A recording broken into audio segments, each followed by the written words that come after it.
കർണാടകയിലെ ഹുബ്ബള്ളിയിൽ സർക്കാർ പരിപാടിക്ക് സ്ഥാപിച്ച കൂറ്റൻ കട്ടൗട്ട് മറിഞ്ഞു വീണ് 3 പേർക്ക് പരിക്ക്. ഭവന നിർമ്മാണ പദ്ധതിയുടെ ഭാഗമായി സ്ഥാപിച്ച മുഖ്യമന്ത്രി സിദ്ധരാമയ്യയുടെയും മന്ത്രി സമീർ അഹമ്മദ് ഖാന്റെയും കട്ടൗട്ടുകളാണ് മറിഞ്ഞു വീണത്.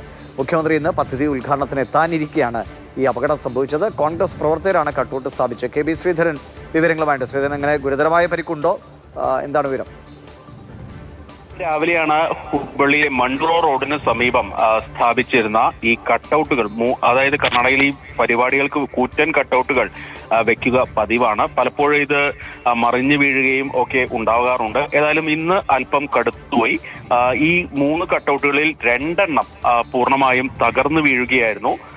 അവിടെ ഉണ്ടായിരുന്ന അല്ലെങ്കിൽ ആ റോഡിലൂടെ പോയിരുന്ന ആളുകൾക്ക് മീതേക്കാണ് ഈ കട്ടൗട്ടുകൾ മറിഞ്ഞു വീണത്. 3 പേർക്ക് പരിക്കേൽക്കുകയും ചെയ്തിട്ടുണ്ട്. ഇവരെ സമീപത്തെ ഹുബ്ബള്ളിയിലെ ആശുപത്രിയിൽ പ്രവേശിപ്പിച്ചിരിക്കുകയാണ്. പ്രധാനമന്ത്രി ആവാസ് യോജനയുടെ ഭാഗമായി ഇന്ന് മുഖ്യമന്ത്രി ഉദ്ഘാടനം ചെയ്യാനിരുന്ന ചേരി നിർമ്മാർജ്ജന പദ്ധതിയുടെ ഭാഗമായി വീടുകൾ നൽകുന്ന ആ ചടങ്ങാണ് ഇന്ന് നടക്കാനിരുന്നത്. അതിന് മുന്നോടിയായ മുഖ്യമന്ത്രി എത്തുന്നതിന് ഏതാനും മണിക്കൂറുകൾ മുൻപാണ് ഇത്തരത്തിലൊരു അപകടമുണ്ടായത്. ഏതായാലും കാര്യമായിട്ട് പരിക്കുകളില്ല എന്നുള്ളതാണ് നിലവിൽ ലഭിക്കുന്ന വിവരം. ഇവരേതായാലും ഹുബ്ബള്ളി മെഡിക്കൽ കോളേജ് ആശുപത്രിയിലേക്ക് മാറ്റിയിട്ടുണ്ട്.